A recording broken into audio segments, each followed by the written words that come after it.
They're on a tear, well over 8,500 paying customers, did about between 500, maybe close to 570, but less than 600 grand in monthly recurring revenue last month. That would have been April of 2017. They've raised almost $20 million total. Their last round was for 12 million at about a 7 to 8x multiple. Again, Allan's a sharp guy. Klipfolio is the company. Again, their team growing rapidly up there in Ottawa, Canada to help you build smarter, better, and higher utility dashboards. This is episode 710. Coming up tomorrow morning, we interview Daniel Fagella, who talks about how he's bootstrapped his way into Silicon Valley. But first, here's today's episode. This is The Top, where I interview entrepreneurs who are number one or number two in their industry in terms of revenue or customer base. You'll learn how much revenue they're making, what their marketing funnel looks like, and how many customers they have. I'm now at $20,000 per top. 5 and 6 million. He is hell-bent on global domination. We just broke our 100,000 unit sold mark. And I'm your host, Nathan Latka. Hello, everybody. My guest today is Allan Ville. He's the co-founder and CEO of a company called Klipfolio, a SaaS, that's software as a service dashboard company with over 8,500 paying customers, including Jet.com, Zendesk, Aviva, and IKEA. He previously co-founded a company called SBL, an internet device software firm that is now publicly traded on the TSX. He lives in Ottawa with his wife and 2 daughters. Allan, are you ready to take us to the top? Yeah, for sure, Nathan. Always. We're joking here, and those of you listening on audio can see this on YouTube. I was joking before. I said, Allan, this wallpaper behind you, it looks like you're in a bathroom stall in your fancy office chair, but this is wallpaper, huh? It's just wallpaper, and all of our meeting rooms have got different wallpapers. So it depends on which one you're in, but. I mean, this one's kind of cool, but I hope it doesn't look like I'm in some bathroom stall. But, maybe that's the start of life, right? Hey, maybe, listen, I would run with it. I'd say it's a great storyline, right? I love it. So, okay, tell us what Klipfolio does quickly, and then we'll jump into some of the numbers. Sure, sounds good. So we're an online dashboard vendor, cloud-based dashboard vendor. We've got the fortune of working with lots and lots of small and mid-sized businesses, thousands of them, 8,500 of them around the world. Who really use Klipfolio to monitor all the things that matter inside of their business. So their sales metrics, their marketing metrics, their support metrics, inventory, you name it. We can pull it in and then display it on a dashboard. Mm-hmm. So I just so you guys understand, I use Klipfolio pretty aggressively. I have a little monitor. Actually, you can see it behind me here. I turn it off when I'm doing the shows because it throws off glares. But I always have it right up here. They have a dashboard called the Facebook engagement dashboard. And right now I'm doing tons of live streaming stuff on Facebook, and I use that Klipfolio dashboard to basically check out all that data really real time. But Allan, I have to confess to you though, can you guess the number one place I am when I'm looking at a Klipfolio dashboard? Oh, on your mobile, probably. No, but can you guess the location? Like where actually? I don't know. In your office? On the toilet. When what? I have come on. You have so much free time. You have so much free time, and there's nothing better than popping up your phone instead of getting on Facebook on your toilet. You open up your Klipfolio dashboard. So Nathan, you know that our user experience team, I mean, they're responsible for all the user stories and all the user journeys, right?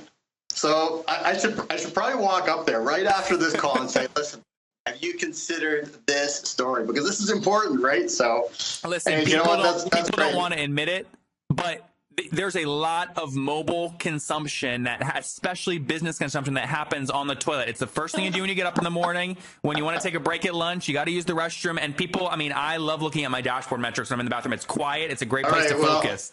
The truth heard here first on the top with Nathan Latka. This is where it all happens. There you go. Now, Allan, we had you on about 4 or 5 months ago on January 22nd.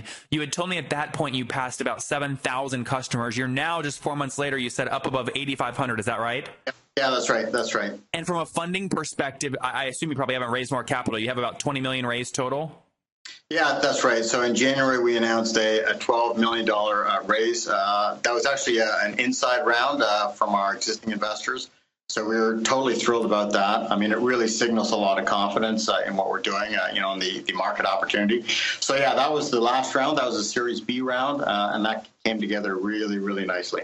And was there any moment, Allan, as you went through that process where you said, you know what, maybe I take this valuation and go create some competition with my inside investors and go see if Salesforce will make an offer to match the valuation? I mean, how do you evaluate that thought?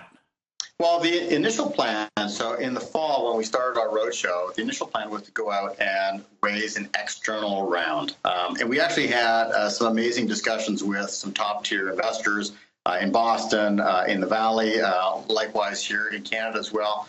And at the end of the day, we got a call, I think this was sort of mid-November, from our existing investors who said, listen, we want to do a preemptive round. You know, we're really bullish on this, and we want to continue taking this forward. So we did use market to validate, and we had, actually a number of interested parties that got pretty far with us, even as the insiders were putting a term sheet in place. So we did feel like we had a really good sense of what was fair, what the valuation was we were getting. But no outside suitor came close to offering to buy the company for anywhere near the valuation that inside investors gave you. Is that what you're saying?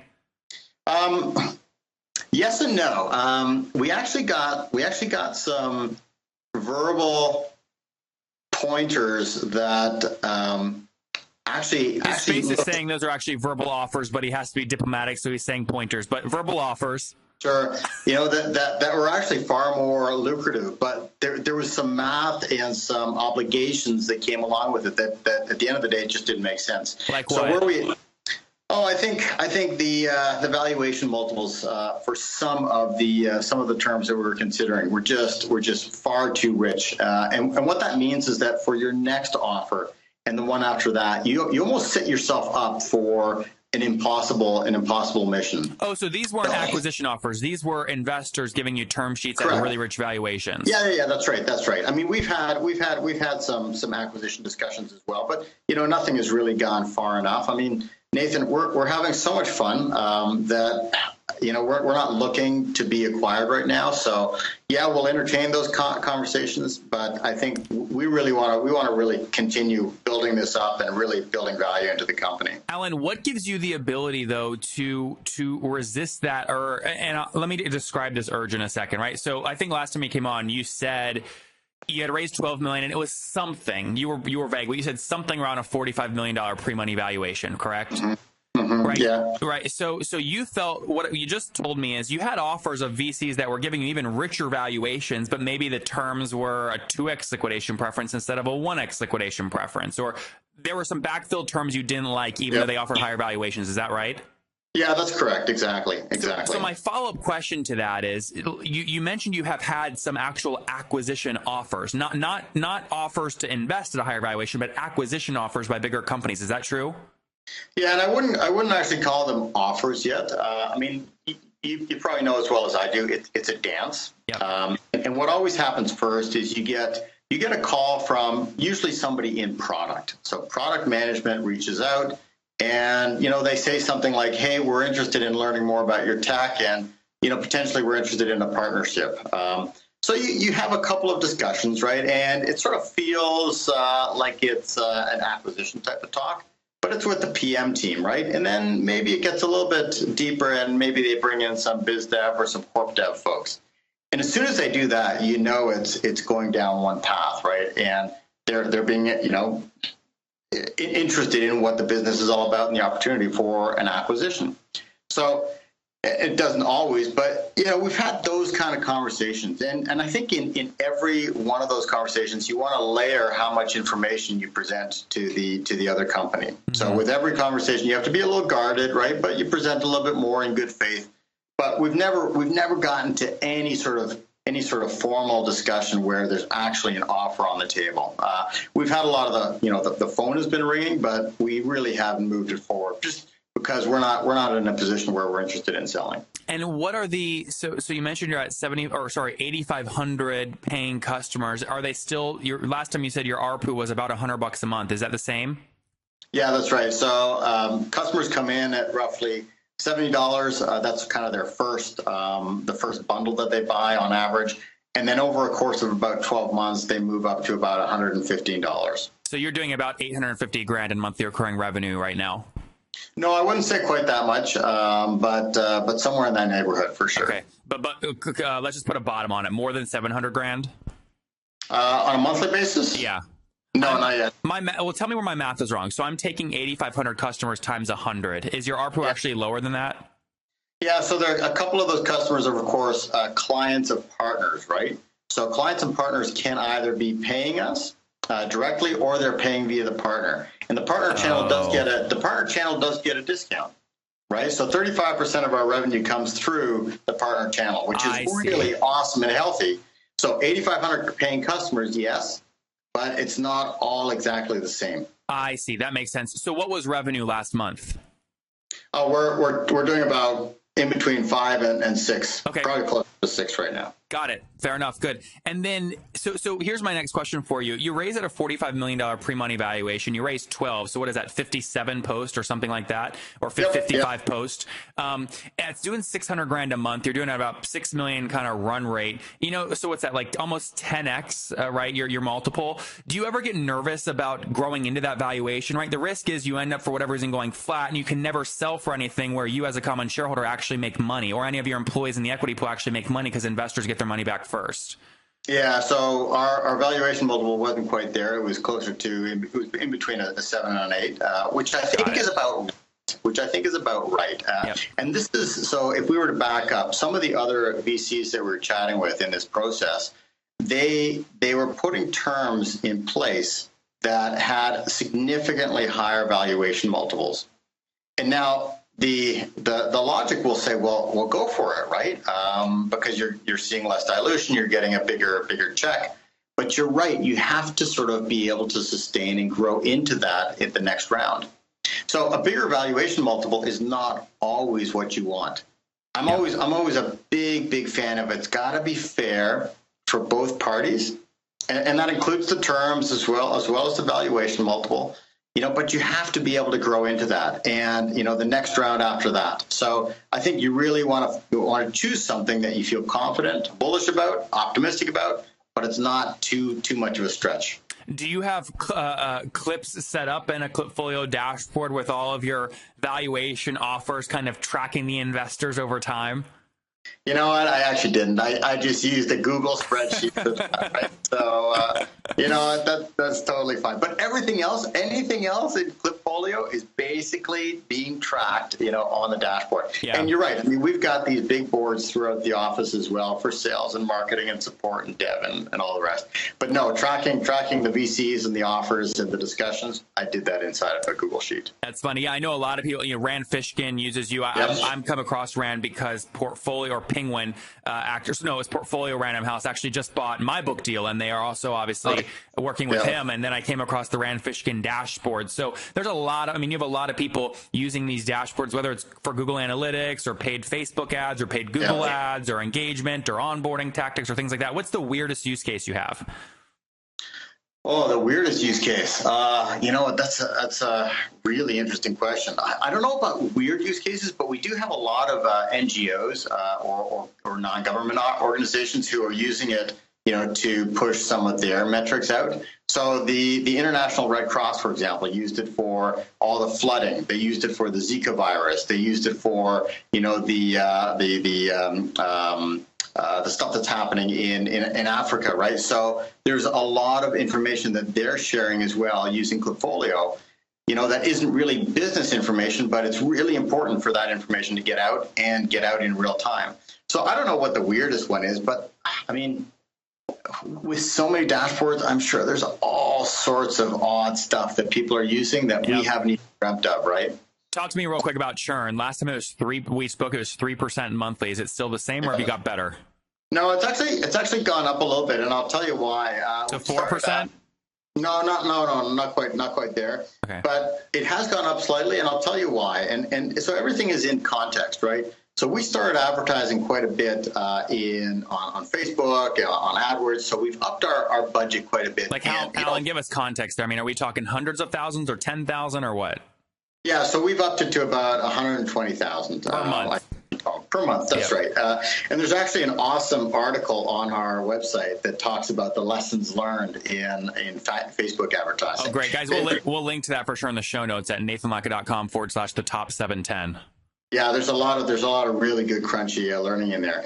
But of course, what it does is, it's increasing our growth rate, which is good. But the other thing that it does is it brings in more people that are higher up in the funnel. And, I think you'll always find that any kind of organic or direct traffic is usually there's lots of intent and people are ready. And as soon as you start pushing on the gas and you start advertising, you get a slightly different mix. Yep. Now, it's still important, and it's important from a growth point of view, but you have to acknowledge that one of the outcomes, one of the negative side effects is going to be that your conversion rate will probably drop and your churn will probably go up a bit. Yep. And that's normal. That's totally okay. So I think just understanding what happens when you sort of switch some of these dials and gauges is important. And what's your CAC right now? The CAC is still totally healthy. So, we're still looking at, sub or higher than, I think $25,000, $2,500. You mean for your lifetime value is $2,500?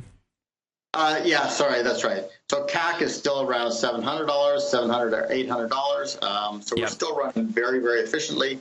So LTV to CAC is still relatively healthy, although that's come down a little bit as well as we spend more on advertising. Sure. And then our CAC payback period as well is still sub 12, which is awesome. So, I think you need to look at all of those things in concert and try to figure out, what's happening and why is it happening and do I need to adjust? And what's your team size? Last time we spoke, it was 75. We're probably about, it's hard to tell these days. We just had three new people start this morning. So I think we're about 90. Yep. Do you know everyone's name still or no? Of course, Nathan. He says with a big smile. Of course. We're actually moving into an awesome new space in November. It's an old movie theater. They've leveled the floor, but it's just this gorgeous space downtown Ottawa. So we're working with the architects right now, and that should be able to hold up to about 130, 140 people. So it can't come too soon. I'll have to come visit Ottawa and check it out. That sounds very cool. It's going to be a super, super spot for sure. One of the themes, guys, I have on this show is I have very successful people at selling information on. People like Amy Porterfield, people that have online membership courses. And many of you will direct message me and email me, and sometimes of you even text me and said, Nathan, how do we do all this? How do we do the email marketing for a course? How do we handle the payment? How do we put the membership login on our website? How do we get the course information organized quickly and easily? Well, the tool that people are using, and a lot of people are using this, you can see at nathanlatka.com/course. That's nathanlatka.com/course. The trial is nice and free, which I love. If you're like me, I just want to log in, tinker around, figure it out myself, and then decide if I want to use it or not. So it's nathanlatka.com/course. This is the most straightforward way I've seen to launch your course. So you don't have to go buy 10 different pieces of software like email marketing plus payment plus a bunch of other stuff. It's all in one. The trial is totally free. nathanlatka.com/course. Go there now. I'll see you there.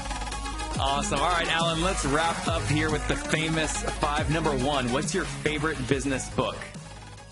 You know what? I just read one that is absolutely amazing. The author is David Lappin, and the book is called Lead by Greatness. Number 2, is there... I highly recommend it. Lead by Greatness. Number 2, is there a CEO you're following or studying? No. I read a ton of stuff, right? And I'm always sort of learning about, different things. I would say the one that I'm chatting with maybe most is right here in town. I just had lunch with Toby Latka from Shopify. So Toby's a huge asset that we have here in town. So, definitely following him and seeing what he's doing. And number 3, is there a favorite online tool you have, like Acuity Scheduling? The one that I love is there's this little Chrome plugin that allows me to check out SEO stats of different websites. I don't know what it's called, SEO Plus or something like that. So, I check that one out all the time. I go to competitive websites, or even if I'm sort of checking out if a company is legit, I want to know what their traffic patterns like. Are they actually getting folks in, right? Is there buzz? The other one that I'll have to sort of tip my hat to is Owler. I'm just totally amazed at their growth story and how well their user experience is. So just a very, very cool sort of competitive analysis platform. Yeah, guys, and the Our Story is a fascinating one. You can Totally check out is. Jim. I had him on my show. Yeah. It's competitive intelligence. I had him back about a year ago. They raised $19 million. They went from 0 to 1 million active users very, very quickly. He also sold his first company, Jigsaw, to Salesforce for about $160 million. We talk about in the episode at nathanlatka.com/the top 433. Smart guys over there. Allan, how old are you? I am 43. And how many hours of sleep are you getting every night on average? You know what? I'm getting enough. I'm a huge believer that you've got to health hack your way through being an entrepreneur, right? You've got to find time to sort of, like, I cycle to work every day, you know, so that's my way of sort of. So how many hours though would you say on average? Sleep? Yeah. Oh, I'm getting like maybe 6.5, 7 hours a night. That's good. Okay, and what's your situation? Married, single? Do you have kids? Married, and I've got 2 daughters. 2 daughters. Very They're good. awesome. All right, take us home, man. Take us back 23 years. What do you wish your 20-year-old self knew? My 20-year-old. So I would have not. So in my first company, we raised like 50 million. And that was probably when we were about 20, 22, something like that. I think I probably would have said, listen, build something of value and then see if you can raise money. And really back then, and I mean, the whole world was doing it. You know, everybody was raising money, and then we tried to figure out how to make it work. Yeah. There you guys have it. Build value first and then figure out how you want to make money. From, again, Allan with Klipfolio. They're on a tear, well over 8,500 paying customers. Did about between 500, maybe close to 570, but less than 600 grand in monthly recurring revenue last month. That would have been April of 2017. They've raised almost $20 million total. Their last round was for 12 million at about a 7 to 8x multiple. Again, Allan's a sharp guy. Klipfolio is the company. Again, their team growing rapidly up there in Ottawa, Canada, to help you build smarter, better, and higher utility dashboards. Allan, thank you for taking us to the top. Awesome. Thanks so much, Nathan.